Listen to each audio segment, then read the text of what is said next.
good morning mga kapatid. Magmotor lang Tayo yung ngayon dalawa. ay, nag-arrange ng Magmotor yung dalawa. salo-salo. Pagka nilagyan ko ng ano rito, wala na, sasakyan. At mga may sabang Kunin mo na yung Mio. Ayan ba malaki, Gabriel, gagamitin mo? Sa bukid, doon sa ating dinidevelop na farm para maranasan din natin Okay na, okay ang na. banding ng kamag-anak habang nasa bakasyon. Ito nga namin sa aking president at sa kapatid ay ang aking asawa. Dahil nga ang aking mga kapatid, mga magulang ay nandun at nag-aantay na sila na magluluto. Luluto na sila. At ito, ang layo ng Bandoy sa amin ay mga nasa 2 kilometro. Ito ang natago ngayon ay yung pagitan ng San Fabian at saka San Jacinto. Dito, kaya medyo maluwang, maraming daanan talaga ng mga sasakyan dito. Pero yung lugar na pupunta doon sa aming hituan, ating mga alagang baboy, ay talagang napaka mga bantay, makipot, hirap ang daan, tamang tawa lang yung tricycle. At meron pang kurbada na kung sa atin yung magiging yung sa kakalubong mo. So sakripisyo lang mga kapatid. Pero ang kagandahan nito ay talagang hindi irereklamo ng kapitbahay mo gawa ng ito ay bukid. Ito, kaya kung may nakasalubong ako rito, talagang iiwas ako, hanap ako ng sa magandang lugar, babalik ako kung ako ang mas malapit ko sa mga libay na may mga pailag-ilag ng libay. Ito, may mga tarim na kalamansi, tapos yung tignan mo yung tricycle mga kapandoy, hindi pantay. Kaya binabalak ko, dahil nakaluwag yung aking tricycle, binabalak ko ng bibig ng punong-punong. Shout out sa mga may punong-punong dyan, baka pwede kayo mag-comment, meron kayo. Hindi natin shop itong aking sidecar, stainless ito. Ito nga, may mga tanim din natin. Tanim din ng tabako, halo-halo mga kapandoy ang tanim dito. Mais, gano'n eh. So ito, tabako, at sisimula pa lang siya. Pero talagang hirap.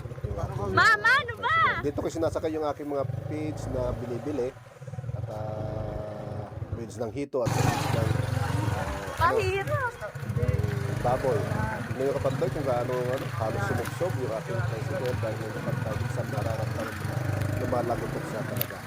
Ito at dinagay natin ito at ang ano pa rin yung kapandoy, madadala ka talaga pagka tagulan. At sa tagulan, bihira yung nangangas na pumasok dito, lalo yung may mga tricycle, motor na lang minsan ang dinadala ko. Ito yung mga mais na binag natin kapandoy. Dito na tayo nasa site at nandito na yung ating mga magulang.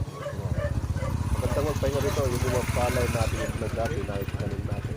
At dito na tayo. So, natin, nandiyan sila. Lalabas ko na yung aking paglalagyan ng hito. Sa mga kapandoy, yung site na ano natin, nandiyan na sila. At nagluluto na nga sila ng pagkain. At kasi nauna nga sila rito. Yan o, nasa ilalim sila ng mangga, doon nagpre-prepare. At isang magandang halo-halo, family bonding, relatives bonding. At baka next year kung lurubon ng Diyos, ay talagang eksperto sa mga tao. Yan, nag-ihaw kami ng dito. Meron tayong karne rin na hinihahanda. Napansin din tayo mga pantoy dahil yung gabi yung isang lulutuin natin na naman tayo. May mga gabi rin tayo lulutuin dahil yun ang isang product dito. Maganda natin sa ito yung artificial na ano dito. Lamisa, may nagawin brand tapos yung pintuan.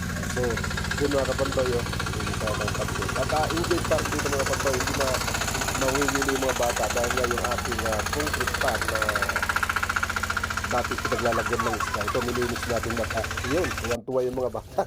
Yun ang kainan. Yung mga kaibigan natin dyan na hindi pa nakapag-subscribe, subscribe kayo. At nga nung bandang hapon na, nagpatulong ako sa mga na rin dito. Dahil nga, yung may mga order pa. Dito sa ating concrete, sa earth pad, kung nabalik ko yung ating vlog dati, dalawang klase yung ating itsura ng earth pan. Yung isa malumot, yung isa hindi. Pero parehas na malumot yan dati mga kapandoy.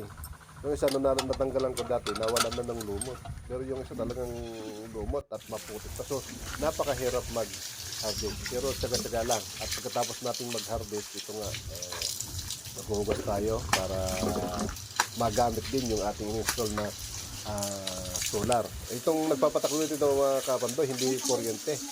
Dahil na malayo tayo, dahil ano tayo ng dalawang panel, at kung gusto nyo makita yung ating setup, balikan nyo yung ating vlog regarding doon sa solar. Mga kapandoy, yung mga hindi pa nakasubscribe, yung mga kaibigan natin, at sumaybay nyo ako, baka kayo ay makapag-comment ng magandang o matulungan nyo kung paano installa ng bibinak to.